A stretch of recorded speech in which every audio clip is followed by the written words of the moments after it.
Good to see you in a new video on Betrayal Wife Tales. Today I'm going to tell you an interesting story of our subscriber. My ex and I met in college, back when life still felt like an endless road of possibilities. Her name was Emma Hayes. To this day, I remember the first time I saw her walk into the lecture hall. She wasn't just beautiful, she was mesmerizing. Emma had this effortless way of capturing attention. Her laugh, the way she tossed her hair, her confident stride. It was no surprise that a group of guys always seemed to trail her wherever she went. I wasn't one of them, though. For 4 years, I kept my distance, even though we shared a few classes. I figured someone like her, with all that attention, wouldn't be interested in a guy like me, Jacob. But one afternoon, after a particularly grueling econ class, something unexpected happened. Emma approached me, her eyes sparkling with the kind of warmth that made you forget everyone else in the room. "Jacob, do you want to study together?" she asked, as casually as if we had been friends for years. I couldn't believe it. The girl who seemed so untouchable wanted to spend time with me. What started as study sessions quickly turned into late-night coffee runs, shared secrets, and eventually, the kind of love that you think will last forever. Fast forward a few years, and we were married. Life after college had thrown us into the real world, careers, bills, and the kind of pressure that can either make or break a couple. We both entered the same industry, though working for different companies. It was a male-dominated field, and while I found quick success, Emma struggled. She was brilliant. No one could deny that, but she kept hitting roadblocks. She switched jobs within the first year, hoping the grass would be greener elsewhere, but the struggles followed her. I remember coming home to her exhausted face and heavy sighs. No matter how hard she worked, the recognition didn't come. By our 3rd year of marriage, Emma became pregnant with our first child, a son. Despite the stress at work, she was determined to keep going, to push through even during her pregnancy. I admired her for that, though part of me worried she was overextending herself. Then, after the birth of our son, Ethan, the real storm began. Just a few weeks after Ethan was born, Emma went for what was supposed to be a routine postnatal checkup. Her doctor, Dr. Stevens, a sharp, no-nonsense woman, found something off. "We need to do a biopsy," she said. The look on Emma's face when she told me that later was one I'll never forget. Fear and uncertainty mixed with a kind of strength that still amazes me. When the results came back, we were blindsided. The doctor found precancerous cells in her cervix. It was terrifying, but Dr. Stevens was calm. "You've caught this early," she reassured us. But then came the gut punch. "If you want more children, you should try as soon as possible," she said, explaining that the condition would likely progress, and a hysterectomy would be necessary sooner rather than later. It felt like the ground beneath us shifted. We had always dreamed of a big family, at least 3 or 4 kids running around, the house filled with chaos and laughter. But now, that dream had a time limit. So, when Emma recovered enough, we tried again, this time with a sense of urgency and a kind of quiet desperation. A year later, our second son, Lucas, was born. 2 boys, almost back to back, and we thought maybe things would settle down. But Emma's health didn't give us the luxury of time. The doctors ran more tests, and this time they weren't optimistic. We had to act fast. "The hysterectomy needs to happen soon," one of the specialists said. Emma was heartbroken. 2 children in, and she was already being told her body wouldn't allow for more. I remember the way her voice broke when she said, "I'm not ready to be done." Amidst the sleepless nights and the endless diaper changes, she went through with the procedure. I sat outside the hospital room, listening to the rhythmic beeping of the machines, feeling a gnawing sense of loss that I couldn't put into words. Emma was strong, but I could see that the surgery took something from her that went deeper than physical pain. We had wanted more, a larger family, more laughter, more noise in the house. But now we were left with the reality that those dreams were no longer possible. After Emma's surgery, she threw herself wholeheartedly into motherhood. She was always an incredible mom, but now it seemed like being there for our boys, Ethan and Lucas, became her sole focus, almost like it was her way of coping with the loss of the future family we had envisioned. She decided to become a stay-at-home mom, and she excelled at it. The house was always immaculate. The boys never missed an after-school activity, and she handled everything with a level of care that I couldn't help but admire. Meanwhile, my career was taking off. I was offered a position with another company, one that came with a significant salary increase. Life was good, at least on the surface. We had a beautiful home, 2 healthy boys, and financially, we were more than comfortable. Emma, on the other hand, found new purpose in the boys' lives once they started school. She became a regular presence at their school, volunteering in classrooms, organizing events, and quickly becoming a well-known and beloved fixture in the community. Everyone knew her as the perfect mom, the one who could juggle it all with grace. But beneath the surface, things were starting to change in subtle, almost imperceptible ways. I should mention that we had a couple of close friends from college, Andrew and Beth. We'd all stayed connected over the years, even as life took us in different directions. Andrew and Beth started their family around the same time we did, and their son Kyle was just a little younger than Ethan. Our families became inseparable. We went on vacations together, had dinners every weekend, and spent countless holidays in each other's company. They were more than just friends, they were family. Beth had returned to work shortly after Kyle was born, and her career had skyrocketed. She was a high-powered attorney, well-respected in her field, and she seemed to thrive on the challenges of her demanding job. Andrew, on the other hand, had a good job until the early 2000s when the economy took a dive. In 2001, his position was eliminated, and for months, he struggled to find work in his industry. Every lead turned into a dead end, and the pressure started to build. After long discussions, they made the decision that Andrew would stay home with Kyle while continuing to look for work. They didn't want to relocate, especially with Kyle so young, so Andrew reluctantly became a stay-at-home dad. It made sense, given the circumstances, but something shifted in him during that time. The easygoing, confident guy we had all known seemed to vanish, replaced by someone more reserved, more frustrated with the world. Andrew and Emma, being stay-at-home parents, began spending a lot more time together. It made sense at first. The kids played together, and it was a relief for both of them to have someone to talk to during the long days of managing young children. But even after the boys started school, they kept hanging out. They'd go for coffee, meet up after drop-offs, and I assumed it was harmless.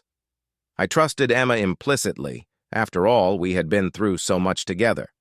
But looking back, maybe I should have seen the signs, those subtle moments of hesitation in her eyes when I asked how her day went, or the way she'd suddenly become defensive when I'd joke about all the time she and Andrew spent together. And then, everything shattered.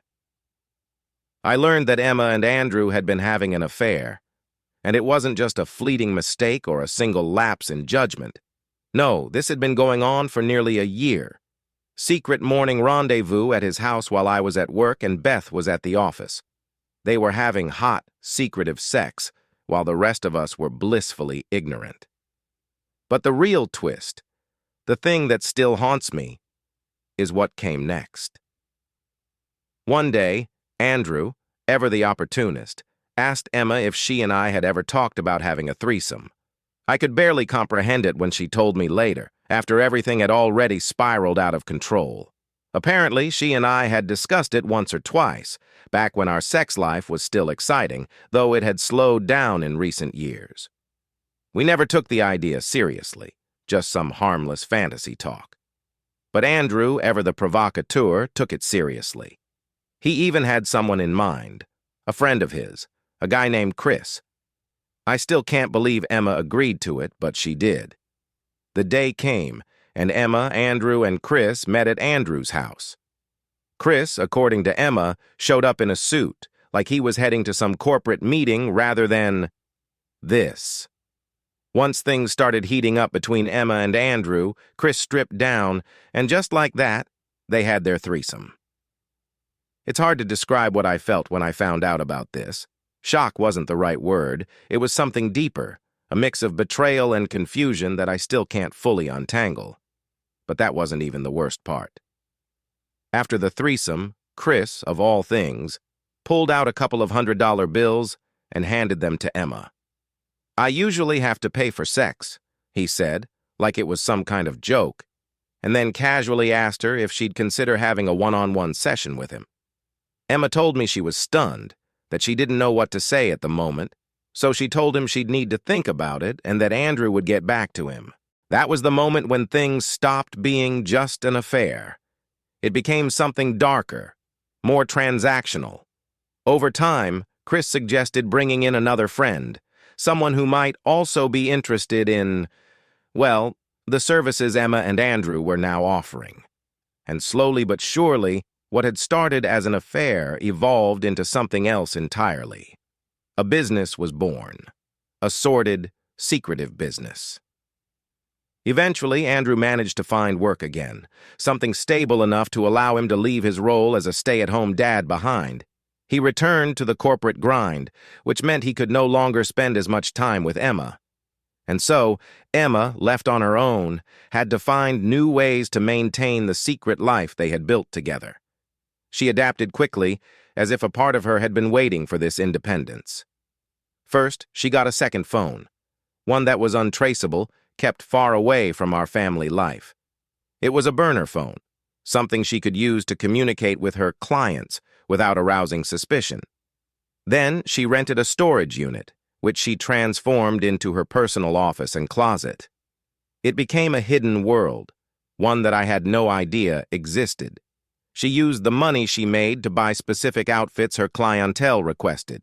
Lingerie, heels, costumes, anything they wanted. There, in that storage unit, she stored not just clothes, but a secret life. With the extra cash, she even bought a separate car, something discreet, to avoid the risk of our family minivan being seen parked outside a hotel. Emma was meticulous in her planning. She kept the car hidden at the storage unit, never bringing it home, always keeping it away from prying eyes. The men had to pay for a room in an upscale hotel, no sleazy motels for them. Everything was done in cash. No paper trail, no transactions that could link back to us. Strangely enough, despite the double life she was leading, she never brought the money into our household. Not in a way I could see, at least. We weren't suddenly flush with cash, and there were no extravagant purchases that would make me suspect anything. Yet looking back, there were small clues that should have tipped me off, like how she insisted on sending the boys, Ethan and Lucas, to different summer camps, claiming that she had found a way to tighten up our budget to afford it. I believed her. Why wouldn't I? Emma had always been good with money, making sure we lived comfortably within our means. What I didn't realize was that while I was focused on moving up the corporate ladder, she was working too, just during the hours when no one would notice. She only took appointments during school hours, ensuring she was always there to pick up the boys at the end of the day. On the rare occasion that she ran late, Andrew, still very much involved in this secret life, would pick up the boys and keep them at his place until she got back. It was all so carefully orchestrated, like a well-oiled machine running in the background of our seemingly perfect life. And the thing is, nothing in our home life ever seemed to suffer. I was so engrossed in my work, so focused on climbing the corporate ladder, that I barely noticed anything was off. Sure, I was busy, working long hours during the week, but the weekends were reserved for family. That was our time, the time we'd go on outings, take the boys to the park, or just have lazy Sundays at home. Everything seemed normal, even our sex life. Sex had become something we reserved mostly for weekends, and I thought that was because of my demanding work schedule. After all, I wasn't around much during the week, and when I was often too tired to do much of anything. On those rare occasions when I tried to initiate something during the week, Emma would brush it off with a smile, saying, "Let's wait for the weekend when you're not so exhausted." It made sense at the time. But now, with the benefit of hindsight, I can't help but wonder if there was more to it than just my work fatigue. Maybe she needed that time to compartmentalize the different parts of her life. During the week, she played the role of a different woman, a seductress, a fantasy for men willing to pay for her time. By the weekend, she was back to being my wife, the mother of our children, the woman I thought I knew. Still, most nights we'd cuddle on the couch, watching TV after the boys went to bed. I never questioned those quiet moments, the way she'd lay her head on my shoulder as we watched some show or movie. I thought it was enough, that we were still connected in our own way, despite the busyness of our lives. We were a family after all, and to me, that was everything. But now, I see how easily I missed it, the double life she was living right under my nose. How could I have been so blind? By the time 2016 rolled around, life had entered a new phase. Our oldest son, Ethan, was in college, and Lucas was about to graduate high school. We were preparing for the empty nest, thinking about the next chapter of our lives. I thought things had finally settled. But life has a cruel way of shattering illusions. One evening, I got a call from Andrew. His voice was strained, barely above a whisper, and immediately I knew something was wrong. "Jacob, Emma's in the hospital. She's hurt." "Bad," he said, but didn't offer much more than that. I could hear the tension in his voice, like he was hiding something. Panic surged through me as I rushed to the hospital, my heart pounding in my chest. When I arrived, nothing could have prepared me for the sight of my wife, Emma, hooked up to a tangle of machines, her face bruised and swollen beyond recognition. They had already cleaned her up and taken her for x-rays, but the damage was clear. She had a broken jaw, a broken nose, a fractured orbital bone, and possibly a concussion. The doctors said she'd recover, but it would be a long, painful road ahead. A police officer was just finishing up his report and left the room as I entered. I wanted answers, and I wanted them fast. "What happened?" I asked, my voice tight with fear and confusion. But Emma could barely speak. Her words slurred and jumbled through her sobs and the haze of pain medication. Her tears mixed with the bandages on her face, and I couldn't tell if it was the physical pain or something else that made her cry so uncontrollably. A nurse gently suggested I let her rest, and they were moving her to a room soon. Before I left, she handed me a plastic bag containing Emma's clothes. I glanced inside the bag, and something immediately felt wrong. I pulled out a pair of black stiletto heels, shoes Emma never wore. Then I saw the dress, a tight, sequined thing that looked like it belonged to a stranger. These aren't hers," I said, my stomach churning. The nurse hesitated for a moment before replying, "This is what they brought from the hotel room." The hotel room. The words echoed in my mind like a thunderclap. Suddenly, the pieces started falling into place, and an icy dread settled over me. I was ushered out of the room as they moved Emma to a different wing, and I staggered into the waiting area, my mind spinning. I called my sons, struggling to keep my voice steady as I told them that their mother was hurt but alive. I left out the strange details, not ready to face what they might mean. Later that night, when the pain meds started wearing off, Emma woke up, though she was still groggy and confused. Between drifting in and out of sleep, she tried to explain, but the story was jumbled, incomplete. "It got out of control. I didn't know. I didn't mean for this," she muttered, tears rolling down her swollen face. She drifted off again, leaving me with more questions than answers. I couldn't take it anymore. I left my youngest, Lucas, to sit with her and stepped outside to call Andrew. He was the one who had called me, before the police, before anyone else. Why? How did he know what had happened before I did? "Andrew," I asked, my voice shaking with suspicion, "why did you call me? How do you know what's going on?" There was a long pause on the other end of the line before Andrew sighed heavily. "Jacob, I think it's time you know the truth." And then, like the final blow in a brutal fight, Andrew came clean, sort of. He told me about what Emma had been up to for the last several years, leaving out his involvement and their affair, but revealing enough to devastate me. He explained how she had been meeting men, making money on the side, using the storage unit as her office, and buying a separate car to keep it all hidden. He told me about the hotel room, how she had started taking bigger risks, how it had all spiraled out of control. I was numb. How could this be happening? How had my wife, the mother of my children, been living this secret life for so long without me knowing? Emma underwent surgery on her jaw a few days later.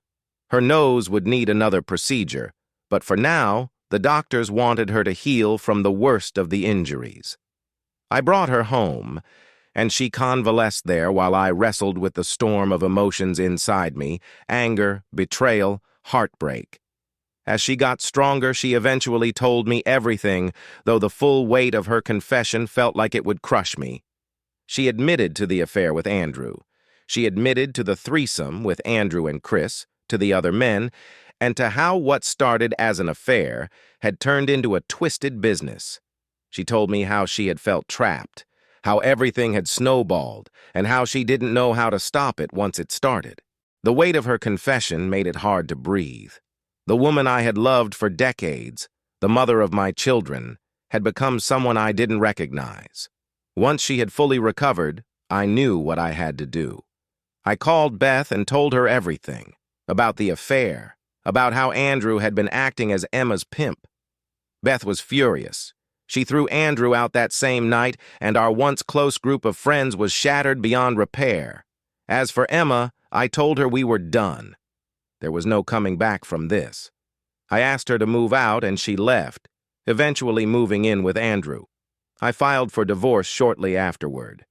Now 5 years have passed since the divorce was finalized. I sit here, still trying to process everything that happened, still trying to pick up the pieces of the life that was shattered. And here's the thing, I still love her. Despite everything, it feels as though Emma has died, and I'm left grieving a ghost. The pain is unbearable at times, a grief that I can't seem to shake. My boys know what she did. They try to be strong, but I know it's been hard for them. I haven't spoken to Emma since the day she walked out the door. Maybe I never will again. But even now, after everything, I still feel like a part of me died with her.